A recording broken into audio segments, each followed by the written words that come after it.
Praise the Lord, brothers and sisters in Christ. Welcome to join with me to read Day 88 One-Year Bible Reading Plan. Deuteronomy chapter 02. Wanderings in the Wilderness. Then we turned back and set out toward the wilderness along the route to the Red Sea, as the Lord had directed me. For a long time we made our way around the hill country of Seir. Then the Lord said to me, "You have made your way around this hill country long enough. Now turn north. Give the people these orders. You are about to pass through the territory of your relatives, the descendants of Esau, who live in Seir. They will be afraid of you, but be very careful. Do not provoke them to war, for I will not give you any of their land, not even enough to put your foot on. I have given Esau the hill country of Seir as his own. You are to pay them in silver for the food you eat and the water you drink. The Lord your God has blessed you in all the work of your hands. He has watched over your journey through this vast wilderness. These 40 years the Lord your God has been with you, and you have not lacked anything." So we went on past our relatives, the descendants of Esau, who live in Seir. We turned from the Arabah road, which comes up from Elath and Ezion-Geber, and traveled along the desert road of Moab.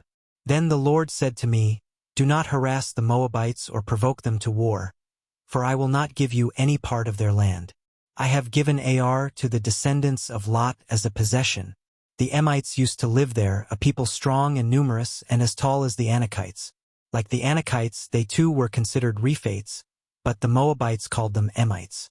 Horites used to live in Seir, but the descendants of Esau drove them out. They destroyed the Horites from before them and settled in their place. Just as Israel did in the land the Lord gave them as their possession." And the Lord said, "Now get up and cross the Zered Valley." So we crossed the valley. 38 years passed from the time we left Kadesh Barnea until we crossed the Zered Valley. By then, that entire generation of fighting men had perished from the camp, as the Lord had sworn to them. The Lord's hand was against them until he had completely eliminated them from the camp. Now, when the last of these fighting men among the people had died, the Lord said to me, "Today you are to pass by the region of Moab at Ar. When you come to the Ammonites, do not harass them or provoke them to war, for I will not give you possession of any land belonging to the Ammonites. I have given it as a possession to the descendants of Lot. That too was considered a land of the Rephates who used to live there, but the Ammonites called them Zamzamites. They were a people strong and numerous, and as tall as the Anakites. The Lord destroyed them from before the Ammonites, who drove them out and settled in their place. The Lord had done the same for the descendants of Esau, who lived in Seir, when he destroyed the Horites from before them. They drove them out and have lived in their place to this day. And as for the Avites who lived in villages as far as Gaza, the Caphtorites coming out from Caphtor destroyed them and settled in their place. Defeat of Sihon king of Heshbon. Set out now and cross the Arnon Gorge. See, I have given into your hand Sihon the Amorite, king of Heshbon, and his country. Begin to take possession of it and engage him in battle. This very day I will begin to put the terror and fear of you on all the nations under heaven. They will hear reports of you and will tremble and be in anguish because of you. From the desert of Kedemoth I sent messengers to Sihon king of Heshbon offering peace and saying, "Let us pass through your country. We will stay on the main road. We will not turn aside to the right or to the left. Sell us food to eat and water to drink for their price in silver. Only let us pass through on foot, as the descendants of Esau who live in Seir and the Moabites who live in Ar did for us, until we cross the Jordan into the land the Lord our God is giving us." But Sihon king of Heshbon refused to let us pass through. For the Lord your God had made his spirit stubborn and his heart obstinate in order to give him into your hands, as he has now done. The Lord said to me, "See, I have begun to deliver Sihon and his country over to you. Now begin to conquer and possess his land." When Sihon and all his army came out to meet us in battle at Jahaz, the Lord our God delivered him over to us and we struck him down, together with his sons and his whole army. At that time we took all his towns and completely destroyed them, men, women, and children. We left no survivors. But the livestock and the plunder from the towns we had captured we carried off for ourselves. From Aroer on the rim of the Arnon Gorge, and from the town in the gorge, even as far as Gilead, not one town was too strong for us. The Lord our God gave us all of them. But in accordance with the command of the Lord our God, you did not encroach on any of the land of the Ammonites, neither the land along the course of the Jabbok nor that around the towns in the hills. Deuteronomy chapter 03. Defeat of Og king of Bashan. Next we turned and went up along the road toward Bashan. And Og king of Bashan with his whole army marched out to meet us in battle at Edrei. The Lord said to me, "Do not be afraid of him, for I have delivered him into your hands, along with his whole army and his land. Do to him what you did to Sihon king of the Amorites, who reigned in Heshbon." So the Lord our God also gave into our hands Og king of Bashan and all his army. We struck them down, leaving no survivors. At that time we took all his cities. There was not one of the 60 cities that we did not take from them, the whole region of Argob, Og's kingdom in Bashan. All these cities were fortified with high walls and with gates and bars, and there were also a great many unwalled villages. We completely destroyed them, as we had done with Sihon king of Heshbon, destroying every city, men, women, and children. But all the livestock and the plunder from their cities we carried off for ourselves. So at that time we took from these 2 kings of the Amorites the territory east of the Jordan, from the Arnon Gorge as far as Mount Hermon. Hermon is called Sirion by the Sidonians. The Amorites call it Senir. We took all the towns on the plateau, and all Gilead, and all Bashan as far as Salika and Edrei, towns of Og's kingdom in Bashan. Og king of Bashan was the last of the Rephates. His bed was decorated with iron and was more than 9 cubits long and 4 cubits wide. It is still in Rabbah of the Ammonites. Division of the land.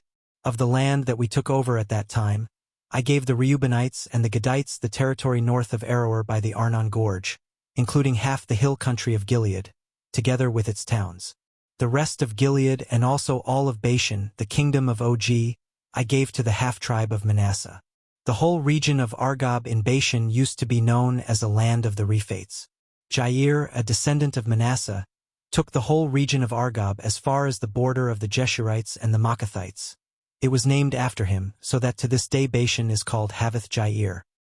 And I gave Gilead to Machir. But to the Reubenites and the Gadites I gave the territory extending from Gilead down to the Arnon Gorge, the middle of the gorge being the border, and out to the Jabbok River, which is the border of the Ammonites. Its western border was the Jordan in the Arabah, from Kinnereth to the Sea of the Arabah, that is, the Dead Sea, below the slopes of Pisgah. I commanded you at that time, "The Lord your God has given you this land to take possession of it. But all your able-bodied men, armed for battle, must cross over ahead of the other Israelites. However, your wives, your children, and your livestock, I know you have much livestock, may stay in the towns I have given you, until the Lord gives rest to your fellow Israelites as he has to you, and they too have taken over the land that the Lord your God is giving them across the Jordan. After that, each of you may go back to the possession I have given you." Moses forbidden to cross the Jordan. At that time I commanded Joshua, "You have seen with your own eyes all that the Lord your God has done to these 2 kings. The Lord will do the same to all the kingdoms over there where you are going. Do not be afraid of them. The Lord your God himself will fight for you." At that time I pleaded with the Lord, "Sovereign Lord, you have begun to show to your servant your greatness and your strong hand. For what God is there in heaven or on earth who can do the deeds and mighty works you do? Let me go over and see the good land beyond the Jordan, that fine hill country in Lebanon. But because of you the Lord was angry with me and would not listen to me." "That is enough," the Lord said. "Do not speak to me any more about this matter. Go up to the top of Pisgah and look west and north and south and east. Look at the land with your own eyes, since you are not going to cross this Jordan. But commission Joshua, and encourage and strengthen him, for he will lead this people across and will cause them to inherit the land that you will see." So we stayed in the valley near Beth Peor. John chapter 11. The death of Lazarus. Now a man named Lazarus was sick. He was from Bethany, the village of Mary and her sister Martha. This Mary, whose brother Lazarus now lay sick, was the same one who poured perfume on the Lord and wiped his feet with her hair. So the sisters sent word to Jesus, "Lord, the one you love is sick." When he heard this, Jesus said, "This sickness will not end in death. No, it is for God's glory, so that God's Son may be glorified through it." Now Jesus loved Martha and her sister and Lazarus. So when he heard that Lazarus was sick, he stayed where he was 2 more days. And then he said to his disciples, "Let us go back to Judea." "But Rabbi," they said, "a short while ago the Jews there tried to stone you, and yet you are going back?" Jesus answered, "Are there not 12 hours of daylight? Anyone who walks in the daytime will not stumble, for they see by this world's light. It is when a person walks at night that they stumble, for they have no light." After he had said this, he went on to tell them, "Our friend Lazarus has fallen asleep, but I am going there to wake him up." His disciples replied, "Lord, if he sleeps, he will get better." Jesus had been speaking of his death, but his disciples thought he meant natural sleep. So then he told them plainly, "Lazarus is dead, and for your sake I am glad I was not there, so that you may believe. But let us go to him." Then Thomas, also known as Didymus, said to the rest of the disciples, "Let us also go, that we may die with him." Jesus comforts the sisters of Lazarus. On his arrival, Jesus found that Lazarus had already been in the tomb for 4 days. Now Bethany was less than 2 miles from Jerusalem, and many Jews had come to Martha and Mary to comfort them in the loss of their brother. When Martha heard that Jesus was coming, she went out to meet him, but Mary stayed at home. "Lord," Martha said to Jesus, "if you had been here, my brother would not have died. But I know that even now God will give you whatever you ask." Jesus said to her, "Your brother will rise again." Martha answered, "I know he will rise again in the resurrection at the last day." Jesus said to her, "I am the resurrection and the life. The one who believes in me will live, even though they die, and whoever lives by believing in me will never die. Do you believe this?" "Yes, Lord," she replied. "I believe that you are the Messiah, the Son of God, who is to come into the world." After she had said this, she went back and called her sister Mary aside. "The teacher is here," she said, "and is asking for you." When Mary heard this, she got up quickly and went to him. Now Jesus had not yet entered the village, but was still at the place where Martha had met him. When the Jews who had been with Mary in the house, comforting her, noticed how quickly she got up and went out, they followed her, supposing she was going to the tomb to mourn there. When Mary reached the place where Jesus was and saw him, she fell at his feet and said, "Lord, if you had been here, my brother would not have died." When Jesus saw her weeping, and the Jews who had come along with her also weeping, he was deeply moved in spirit and troubled. "Where have you laid him?" he asked. "Come and see, Lord," they replied.